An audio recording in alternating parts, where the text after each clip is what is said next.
Hey guys, welcome to Vegan Nugget number 14. We're going to talk all about honey. People often ask if honey is considered vegan. Short answer, no. Most people tend to shy away from bees, and it's a little harder for people to get the warm and fuzzies about them, although they are fuzzy. For the most part, bees are not valued like other animals. Could this be due to intelligence? Countless studies have shown the incredible intelligence of bees. In the well-documented waggle dance, bees use vector calculus and physics. After finding a food source, forager bees return to the hive and perform a dance for the other bees, which conveys all the information they need to go to the food source. Now, not only does this dance convey the direction of the food source, but also the distance to it. As if that's not complex enough, every 4 minutes the sun moves 1 degree to the west. Bees actually account for this in their dance. It's been documented that every 4 minutes the angle of their dance moves 1 degree to account for the movement of the sun. So you can't really knock a bee's intelligence. I mean, really, how many humans are using vector calculus to get themselves to the grocery store? Hell, we're lucky if we don't drive into a lake just because our GPS told us to. So if the intelligence argument doesn't do it for you, how about the ability to feel pain? If a living being can feel pain, how can it be ethical to inflict pain upon them? And yes, there are numerous scientific studies documenting that bees in fact do feel pain. How are we to say whose pain matters and whose pain does not? Is it only humans? Is it only humans and their pets?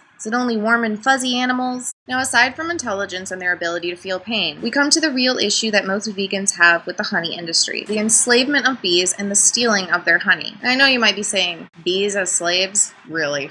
I'd like again to turn to a quote by Alice Walker. She says, "The animals of the world exist for their own reasons. They were not made for humans any more than black people were made for white, or women created for men." The bees will not make honey if they don't have a queen. So beekeepers will order queens, many of which have been artificially inseminated, a process in which male bees are crushed and drained of their semen, which is then forcefully inserted into a queen bee. Travel can be rough on the queens, who are often injured or killed in transit. When a queen arrives in the mail in a ventilated box, beekeepers rip off her wings to prevent her from flying away. Within the honey industry, there's quite a lack of regard for the bees' lives. A lot of beekeepers kill off their hives before winter, especially with the large factory bee farms. The life and death of these entire colonies are decided purely on economic ground. Still want some honey? Let's look at how honey is actually made. Bees swallow nectar into their crop, they regurgitate it, add enzymes to it, meaning spit, chew it, swallow it, and repeat many times. Each droplet of nectar is swallowed and regurgitated 50 times. You heard me right. Your sweet, sweet honey is bee vomit. Let's turn to Gary Yourofsky once more for a little nugget of truth.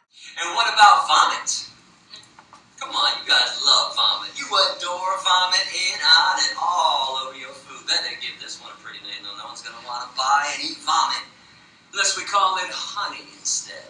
Honey comes directly from a bee's stomach. It's regurgitated right through a bee's mouth. Look that up with any wildlife biologist, but no one wants to eat bee vomit nut Cheerios. We want honey nut Cheerios, so we lie to ourselves and play euphemism games.